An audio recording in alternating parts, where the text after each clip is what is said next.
इस पृथ्वी पर वैसा ही माहौल बना देता है दाता। बढ़िया समय पर वर्षा होती है, बड़े फलदार वृक्ष होते हैं, सब शरीर हो जाएंगे तो फिर सुख होता है उनको। और सुख में भगवान की भक्ति प्राणी फॉर्मलिटी करता है, और दुखी प्राणी जब हो जाता है तब उसका दुख संकट निवारण हो जाता है। फिर उसको बताया जाता है यदि आपने फिर से भक्ति छोड़ दी तो वो कष्ट फिर आ जाएगा, तो वो कभी नहीं छोड़ेगा, आजीवन भक्ति करेगा और वो सफल हो जाएगा। और सतयुग त्रेता द्वापर में ये जीव घना दुखी नहीं होता, शरीर मजबूत होता है, लंबी आयु होती है, खूब ठीक सा इसका जो है बना रहता है व्यवहार। तो उस मालिक को मालूम था कि ये भक्ति नहीं करेंगे, क्योंकि सभी भक्ति करते थे लेकिन शास्त्र विरुद्ध करते रहे। और जिस कारण से वो सोच रहे थे जो साधना हम कर रहे हैं इसी से हमें लाभ हो रहा है, और हो रहा था। वो पिछली बैटरी चार्ज से वो प्रयोग कर रहे थे, अपनी पिछली मलाई खा रहे थे। तो इस प्रकार परमात्मा को पता था, तब उसने कहा था ठीक है, चौथे युग में कलयुग में मैं अपना ज्ञान प्रचार करूंगा। तो काल ने कहा था कि देखो जी, जबरदस्ती ना करना, बलपूर्वक मत ले जाना।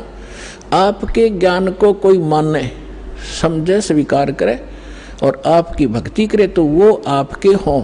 और जो मेरे ज्ञान को, जो मैं नकली अपने दूत भेजूंगा अपना ज्ञान प्रचार करने के लिए, उनका ज्ञान जो स्वीकार करे तो वो मेरे ही रहे, आप उनको बलपूर्वक न ले जाना। परमात्मा बोला बिल्कुल सही है। जब मेरा ज्ञान ही स्वीकार कोई नहीं करेगा तो खाक जाएगा मेरे लोक में, वो तो वही जाएगा जो मेरा ज्ञान स्वीकार करेगा, मेरी भक्ति ग्रहण करेगा, तब वो जाएगा। तो काल ने जब परमात्मा ने स्वीकृति दे दी, तब काल ने कहा था कि बेशक अब परमात्मा आए थे जोग जीत नाम से कि जाओ जोग जीत संसारा, जीव न माने कहा तुम्हारा, जीव तुम्हारा कहा न माने, हमरी ओढ़ हो बाद बखाने। फिर कहा था द्वादश पंथ करूं मैं साजा, नाम तुम्हारा ले करूं आवाजा, द्वादश पंथ नाम जो ले ही हमरे मुख में आन समोई, और अनेक पंथ चलाऊं या विद जीवों को भरमाऊं, देवल देव और पितृ धाम पुजवाऊं। और जब ऐसे नकली जब तब सबके मन लाऊं, और जाओ जोग जीत संसारा, जीव ने माने कहा तुम्हारा, जीव तुम्हारा कहा ना माने, हमरी ओढ़ हो बाद बखाने। मेरे वकील बन के खड़े हो जाएंगे, तो रामकृष्ण को कैसे भगवान नहीं मानते हो, क्या कर रहे हो। तो परमात्मा ने कहा था कि अब मेरी भी सुन ले दो बात।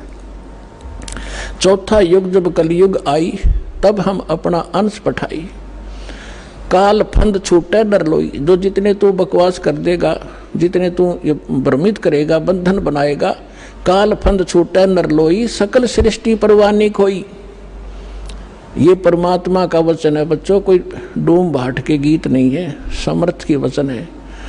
कि कहते हैं कलयुग बीते 5500 पाचा, तब ये वचन मेरा होगा साचा।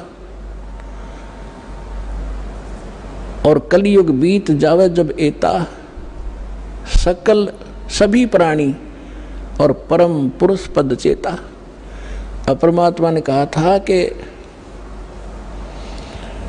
जब चौथा युग कलयुग आवेगा तब मैं अपना अंश भेजूंगा, और उस समय काल के सारे फंद, तेरे सारे दाव पेच, ये अज्ञान को काट दिया जाएगा, और सकल सृष्टि उपदेशी होगी, नाम लेवेगी। और फिर कहा था कि जब कलयुग 5505 बीत जाएगा तब मेरा ये वचन सत्य होगा, और उस समय पूरा विश्व उस परमात्मा के उस परम पद का जानकार होगा, उसको पता चले। अभी तो हम स्वर्ग और नरक, कोई व्यक्ति मर गया नो के स्वर्गवासी हो गया, चाहे जाता हो नरक में, हमने एक कोड वर्ड बना रखा था। तो अभी तक हमने सतलोक और सचखंड का पता ही नहीं था, परमात्मा का परम पद कौन सा है और कहाँ रहता है, कैसा है, कैसे प्राप्त होता है। और ये नकली पंथ चले थे काल के, राधा स्वामी पंथ और कबीर पंथ, जो 12 पंथ हैं कबीर जी के नाम से चला रखे, सारे नकली और काल के प्रेरित हैं। इनमें ना सत्य ज्ञान है ना सत्य साधना है। तो अंडरस्टूड है, जानना ज्ञान सत्य है, ना वहाँ नाम साधना सत्य है, तो क्या है वो। वो तो खोखा है, नकली है, डुप्लीकेट सारे। तो अब परमात्मा ने कहा कि पूरा विश्व इस ज्ञान से परिचित होगा, पूरा विश्व नाम लेगा। अब प्रसंग चल रहा था कि 2 प्रकार से मानव शरीर प्राप्त होते हैं। एक तो टर्न वाइज होता है कि नरक स्वर्ग भोग के, उसके बाद फिर 84 लाख प्रकार के प्राणियों के शरीरों में कष्ट उठा के उसको एक मानव शरीर मिलता ही मिलता है। तो वो उस प्रकार का प्राणी शीघ्र भक्ति पर नहीं लगता।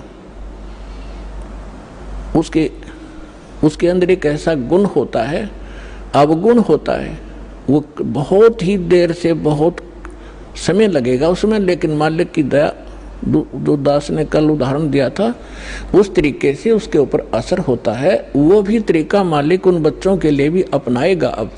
लेकिन जो बता रहा दास के, एक पिछले संस्कारों से पुनर्जन्म होते रहते मानव के, उसके लिए अभी तक दास या भूमिका बना रहा है, ये समझाने के लिए आपको कि जैसे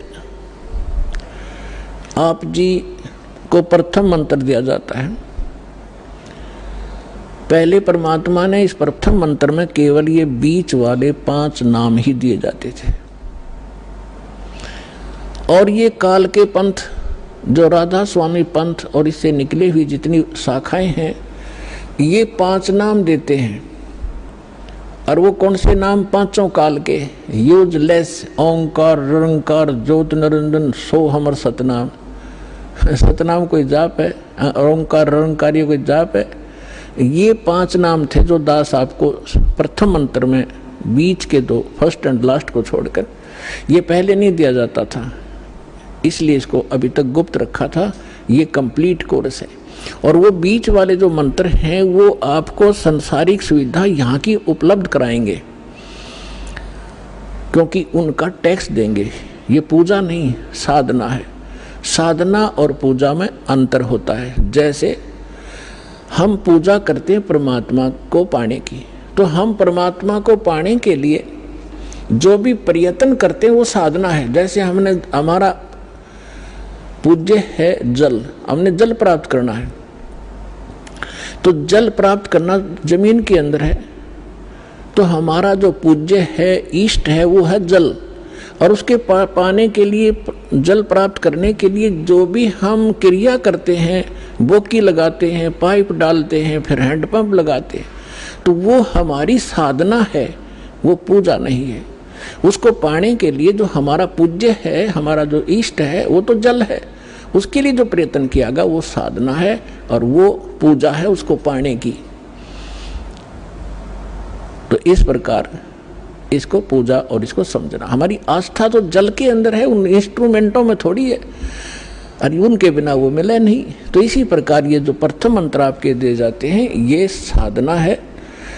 और इस जैसे इस दूसरे शब्दों में दास आपको कहे कि जैसे ये मंत्र एक ऐसी कमाई है, ऐसी शीघ्र अफेक्ट करती है, देवताओं को विवश करते हैं ये मंत्र आपको लाभ देने के लिए। जैसे आपको बताया था कि भैंसे को भैंसा भैंसा करता रहो, वो कभी ध्यान नहीं देता।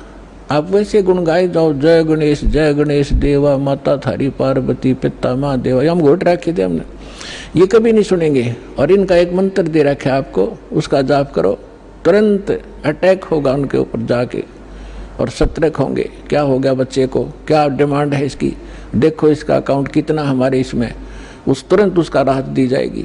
तो जो पैसे ने भैंसा भैंसा करो कतई नहीं सुने, अरे एक बार कर दो हुर्र, वो तुरंत देखेगा नू और अट्रैक्ट होगा, दौड़ने की चेष्टा करेगा उस आवाज़ की ओर। तो परमात्मा ने ये मंत्र हमें दिए थे, लेकिन बीच में काल के दूता ने इस कबीर पंथ का जहाँ स्टार्ट हुआ था दामा खेड़ा वालों से, तो 5वीं पीढ़ी तक ये 5 मंत्र चले थे। उसके बाद 6ठी पीढ़ी में दामा खेड़ा वालों के जो महंत था वो एक टकसारी नाम का इसी कबीर पंथ की ब्रांच बन गई थी नकली।